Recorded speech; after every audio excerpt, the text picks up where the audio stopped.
ወደ 23 ሚሊዮን 500 ምናምን ሺህ ብር እየጨረስን ያለነው ለዚህ ከዚህ በታች የተመሰረተችበት በ1875 ዓመተ ምህረት በአፄ ዮሐንስ ዘመነ መንግስት እንደሆነ አባቶቻችን በታሪክ ነግረውናል።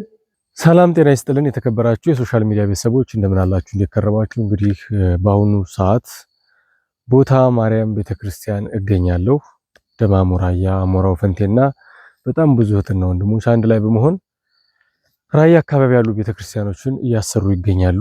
ብዙ የተጀመሩና ያልተጨረሱ አብያተ ክርስቲያናት ስላሉ ሁላችሁም እህት ወንድሞች አንድ ላይ በመሆን ከነሱ ጋር በመቀላቀል እንታሰሩ ወይም ደግሞ እንታስጨርሱ ስል በዚሁ ጥሬን አቀርባለሁ። በስመ አብ ወወልድ ወመንፈስ ቅዱስ አሐዱ አምላክ አሜን። የተወደዳችሁ ውድ የእግዚአብሔር ቤተሰቦች በሀገራችን በኢትዮጵያ ምድርም ሆነ በውጭ ዓለም የምትገኙ ሁላችሁም እግዚአብሔር እንደፈቀደና እንደወደደ ዛሬ በዚህ ችለትና በዚህ ሰዓት ወንድሜ እንደጠየቀኝ የቤተ ክርስቲያኒቱን የመሰረት አጀማመር ዛሬ እስካለችበት ሰዓት ትንሽ ስሜ መላከ ሰላም ደሳለ ኃይሉ እባላለሁ። በ1997 ዓመተ ምህረት የደብር አስተዳዳሪ ተብዬ በብፁዕ አቡነ ዲዮስቆሮስ የዚህ የኃላፊነት የሥራ ድርሻ ተሰጠኝ። እስከ 2016 ድረስ እያገለገልኩ ኖሬያለሁ። እቺ ቤተክርስቲያን የተጀመረች ወይም ደግሞ የተመሰረተችበት በ1875 ዓመተ ምህረት በአፄ ዮሐንስ ዘመነ መንግስት እንደሆነ አባቶቻችን በታሪክ ነግረውናል። ታሪኩም ንጉሠ ነገስቱ ከመቀሌ ከተማቸው ተነስተው ወደ ሸዋ በተጓዙበት ሰዓት አካባቢው ወባ የሚበዛበት ቦታ ስለነበር ወታደራቸውን ይዘው እዚህ አካባቢ አደሩ ይባላል። ካደሩበት ቦታ ከወታደሮቻቸው በሞት ሲለዩባቸው እነዚህን የሚቀብሩበት ቤተክርስቲያን አካባቢው ርቀት በነበረበት ሰዓት ስለነበር በዚህ ምክንያት እዚህ ቤተክርስቲያን ላይ መሰራት እንዳለበት ንጉሱ ፈቃድ ሰጥተው ቤተክርስቲያኒቱ በዚህ ጊዜ ተጀመረች ይላሉ አባቶች። በዚህ ጊዜ ተሰርታ ከጊዜ በኋላ ምንም ዓመተ ምህረቱን ማወቅና መለየትን ባይቻል አካባቢ በዱር የተሸፈነና ዛፍ የበዛበት በመሆኑ ከታይ ሰሌን ውሃ ተብሎ ወይም ሰሌን በር ተብሎ በሚጠራው አካባቢ የተነሳ የእሳት አደጋ ከታይ ተነስቶ እስከዚህ ድረስ በመድረሱ ቤተክርስቲያኒቱ ለመቃጠል ችላለች። በዚህ ጊዜ አባቶች ጽላቱንና ሌሎችንም የቅዱሳን አንስተው ወደ ላስታ ምድር እንደወሰዱ ይነገራል። ከዚህ በኋላ ግን ጊዜውን ጠብቆ እግዚአብሔር ሲፈቅድና ሲወድ በአካባቢው ያሉት ምዕመናን ተነሳስተው ይህችን የፈረሰች ቤተክርስቲያን ወይም የተቃጠለች ቤተክርስቲያን በ1969 ዓመተ ምህረት መስራት እንዳለባቸው ተነጋግረው ታላላቅ አባቶች ባሉበት ቤተክርስቲያኒቱ ለመመስረት ይችላል። ከዚህ ሰዓት ተነስቶ ቤተክርስቲያኒቱ ልዩ ልዩ ታላላቅ የሆኑ አባቶች ሲያገለግሏት ሲያመሰግኑ ኑረዋል።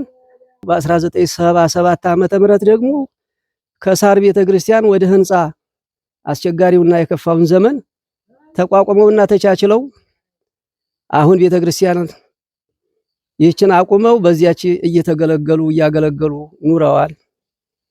አሁን ደግሞ ትውልዱ ከዚህ በመረከብ የአባቶቹን ታሪክ በማንሳትና በማውሳት ይህ የከፋ ዘመንም ቢሆን በፍጹም አገልግሎታችን ሁሉ ለእግዚአብሔር መሆን አለበት ሲሉ ይህንን አዲስ ህንጻ ቤተክርስቲያን በ2011 ዓመተ ምህረት ተጀመረ።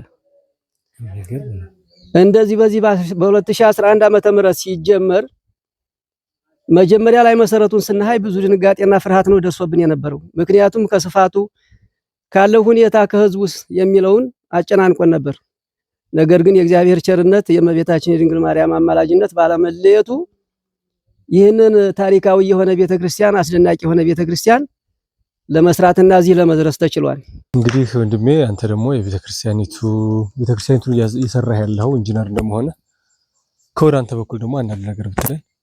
እሺ፣ እኔ ስሜ ንጉሴ ወዳጅ ይባላለሁ። የዚህ የቦታ ደብረ ሳሌም ቅድስት ማርያም አዲሱ ህንጻ መሐንዲስ ነኝ። ይህን ስራ ስንሰራ በጣም ደስ በሚል በፍቅር ነው እየሰራን ያለ ነው። በመጀመሪያ ደረጃ ያው ለዚህ ስራ በጎ አድራጎት የዋሉ ጉልበታቸውን ሀብታቸውን ደከመን ሰለቸን ሳይሉ ዕውቀታቸውንም ጭምር ላደረጉ ሰዎች በመጀመሪያ ማመስገን ፈልጋለሁ። ከዚህ ቀጥሎ ግን እኔ እዚህ ቦታ ስሰራ ብዙ ቦታዎች ሰርቻለሁ። ከ17 በላይ ቤተክርስቲያኖች ሰርቻለሁ። በራያ አላማጣም ብቻም ሳይሆን በራያ ቆቦም በሌሎችም አካባቢዎች ያልተሰራ አዲስ ዘመናዊ ህንፃ ነው። ይሄ ህንፃ እንግዲህ ዲዛይኑን በትክክል ባላውቀውም የቦሌ መድኃኔዓለም የአዲስ አበባ ቦሌ መድኃኔዓለም የሱ ህንፃ ግልባጭ ነው። የዚህ ኮፒ ተደርጎ የሱ ነው እዚህ እየተሰራ ያለው። በሱ ዲዛይን ነው እየተሰራ ያለው። በጣም እጹብ ድንቅ የሚያስብል ነው። ከመሰረቱ ይህ ህንፃ ያስፈልጋል እዚህ ቦታ ላይ ለታሪክ እናስቀምጠው ብለው ይህንን ያሰሩ ሰዎችም ጭምር ሊመሰገኑ ይገባል። በመጀመሪያ ደረጃ አባታችን ሲናገሩ እንደነበረው ቅድም ያልቃል ብለን አላስብነውም። ተስፋ የመቁረጥ ነገር ነበር። አጀማመሩ ላይ ተጀምሮ የሚቀርም ሁሉ መስሎን ነበር። እኛም ጭምር ስናየው ዲዛይኑ ሲሰጠን እዚህ ቦታ ላይ እንዴት በዚህ ህብረተሰብ አቅም እንዴት ይሰራል እያልን ነበር። አሁን ግን ደስ በሚል በሞራል እዚህ ደርሰናል። እዚህ ስንደርስ አንደርግራውንድ አለው የቤተክርስቲያን ወደ 950 ካሬ ላይ ነው ያረፈው ቦታው። 950 ካሬ ማለት በጣም ሰፊ ነው። ማቴሪያል ደረጃ በጣም ደረጃ 1 በሚባሉ ማቴሪያል ነው እየተሰራ የመጣው።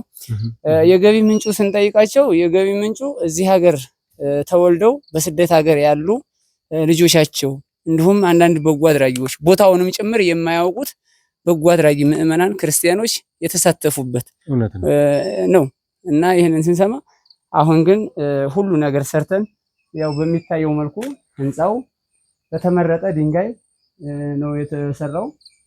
ቱምቢም ሜትሩም ሁሉም ህንፃው ዲዛይኑ ባዘዘው መሰረት ነው የተሰራ ያለው። አሁንም ቀጣይም በዛ ነው እናስጨርሳለን ብለን እናስበው። አሁን እስከዛሬ ድረስ ያው እየሰሩ የነበሩ እህት ወንድሞቻችን አረብ ሀገር ያሉ እህት ወንድሞቻችን ስቃዩ መከራው በዛባቸው ወደ ሀገራቸው እንደሚመለሱ ማለት አስከሬን ነው እየመጣ ያለው እዚህ ቦታ ላይ እና ስለዚህ ይሄ ህንፃ እንዳይቋረጥ ስጋቸው አለን። እነሱ ናቸው የሚሰሩት እዚህ። ህብረተሰቡ ደግሞ የዚህ አካባቢ ህብረተሰብ በገንዘብ አቅም የለውም። በጦርነት በተለያዩ ነገሮች የደከመ ህዝብ ነው። በጉልበቱ ግን ሌትም ቀንም ሰዓት ተሸራረፈብን ሳይሉ በጣም ነው የሚሰሩት። በጣም የሚያስደስቱ ናቸው። እነሱን ሞራል እያየን እኛም ደግሞ ሳይት መሐንዲሶችም አለን፣ ሌሎች ባለሙያዎችም አሉ። ሁሉንም ተጣምረን በፍቅር ነው እየሰራን ያለነውና አሁን ግን ለወደፊቱ ያው ስጋቻ ያለነው ምንድነው አሁን ጣራ ማልበስ በጣም ብዙ ወጪ የሚጠይቅ ነው። 3 ጉልላቶች አሉ ጀምረናቸዋል። 3ቱን ጉልላቶች ያው ስራው በሚገባው መሰረት እየሄድን እንዳለ ነው የሚሰማን ነው። የገንዘብ እጥረት ግን አሁን እየተንሸራተተ ነው። ካዝናችን ባዶ እየሆነ ነው እያሉን ስለሆነ እኛም ራሱ ስራው እንዳይቆም ስጋቻው ስላለን ይህንን የሚሰሙ እህት ወንድሞቻችን በጎ አድራጊያን ሌሎችም ባለ ሀብቶችም ጭምር እዚህ ቦታ ላይ ታሪክ ቢሰሩ ጥሪ እናደርጋለን። ለምሳሌ በሩ ወደ 24 መስኮት ተከፋሽ መስኮቶች አሉት። 24 በር ወደ 12 አካባቢ በር ያለው ነው የቤተክርስቲያን ማለት ነው። የውስጥም የውጭም የተለያዩ እንትኖች ስላሉ ማለት ነው።